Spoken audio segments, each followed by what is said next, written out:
So, with me kind of expanding my horizons a little bit, guys, I've been looking through some games on PSN, and one game in particular I've always been interested in. I do know this game released in 2025, Rally Arcade Classics. Now, I figured, you know what, let me just jump in and try this game out. It was on sale, and I've always kind of wanted to play it because I do know this game, for one, is a retro arcade style racing game that is basically inspired by the 1990s classic games back then. And that was something I really was like, you know what, dude?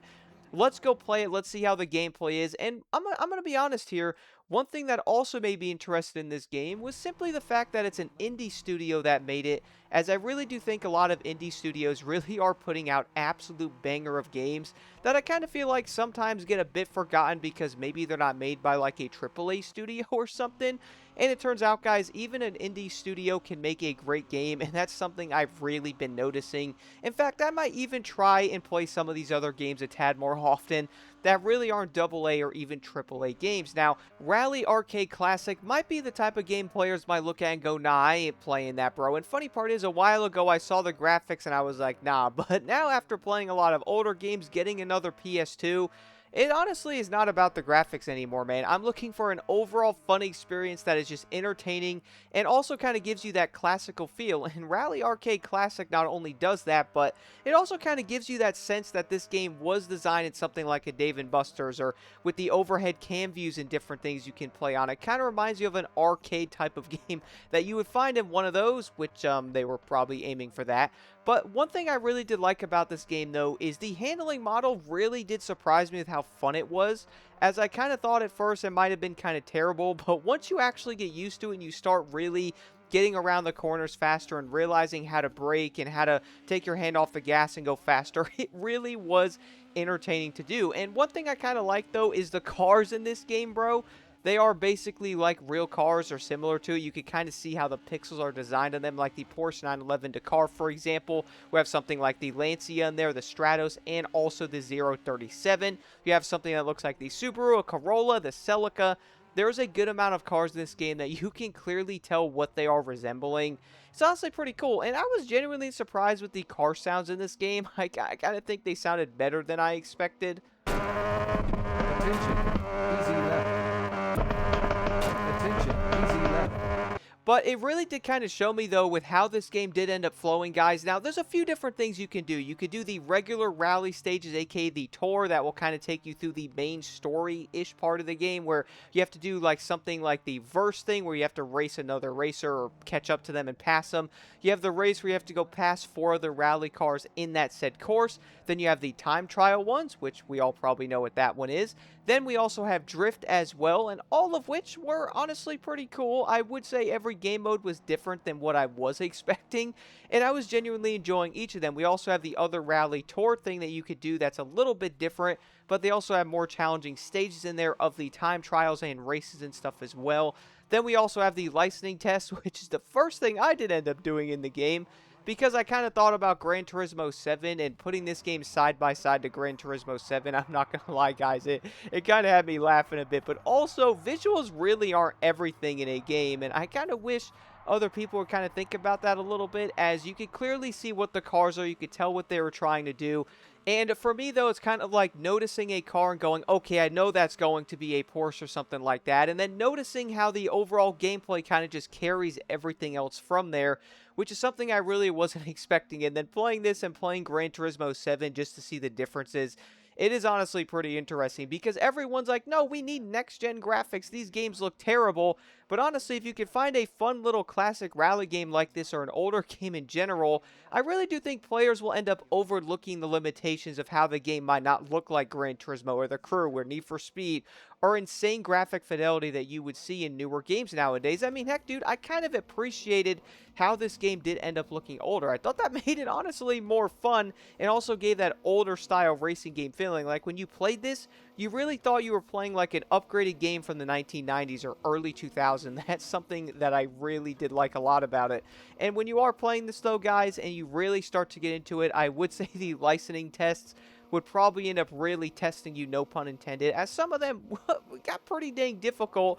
I was genuinely surprised with myself, because in some of them, which I do know, I don't know if it's all that impressive, but in some of them I'd be top 100, top 10 in some of the events, which I was like, hey, that's pretty dope. I'm actually doing kind of good in these, but it really did make you a better driver, similar to Gran Turismo. So I'm honestly glad I did end up doing those. But it's kind of insane, though, because you would look at something like this and you'd probably go, dang, AAA developers are super lazy. But to be honest, no, that's not the way I'm looking at this. I'm more of looking at this going, dang, the indie studios really can deliver a really good focused game that is actually really fun to play, and it kind of shows how bigger studios are also chasing live service features where I kind of feel like some of these indie studios are kind of focusing on making a good game that's actually fun, that will give you a good experience, which I think is something that everybody is looking for.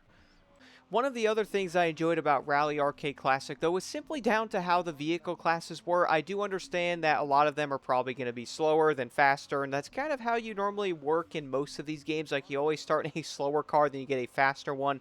In this game, you had the front-wheel drive, then the front-wheel drive, like, R, which is, like, the faster version of those. Then you have all-wheel drive R, then you also have the faster cars as well. So, it really did kind of have a mix of good vehicles in this game, was something I was not expecting. I was thinking maybe like 2 or 3 cars or something, but no, dude, there was actually a good amount, and you could easily tell what they were, and it was kind of genuinely entertaining, saving up some money and getting cars. At first I thought it was maybe going to be a grind fest, but it seems like they actually had the progression designed in this game to where it was fun, and it wasn't really annoying or something like that, or just kind of just plain. Maybe another way to say it is probably along the lines of repetitive, but I did notice in this game, though, you could easily make plenty of money by doing all the races and different types of events that could easily help you buy the other cars that can unlock other ones. So I would say the overall progression system for this game being a quote-unquote, we all do know, a classic-based design, it's honestly really impressive, and I have to say, guys, I really may have to try some more indie-style games or smaller studio-style games.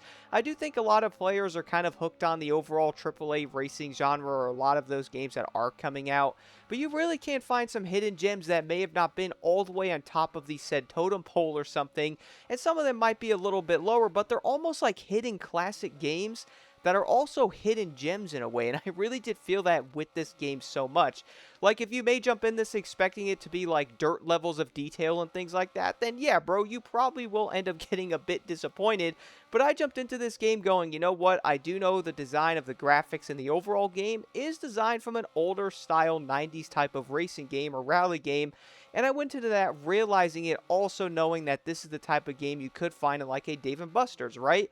And when I did that, I went in there realizing that my expectations weren't going to go into this game going, okay, well, this better look like Dirt 5 or Dirt 4 or even some of the newer WRC games. Instead, go into that knowing that you could see what they tried to accomplish and focus on the overall fun factor. And for me, it really did hit in every single area.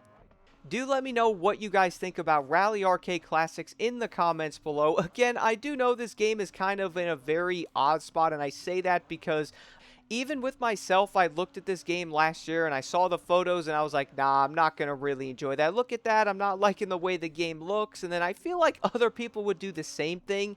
They would look at this game like first glance on the photos on PlayStation and go, nah, that looks dumb. I don't even want to bother. But the funniest part is the game is actually very fun, even though it doesn't have the graphic fidelity as like a newer style game. And to be honest, guys, I really don't think it needs it.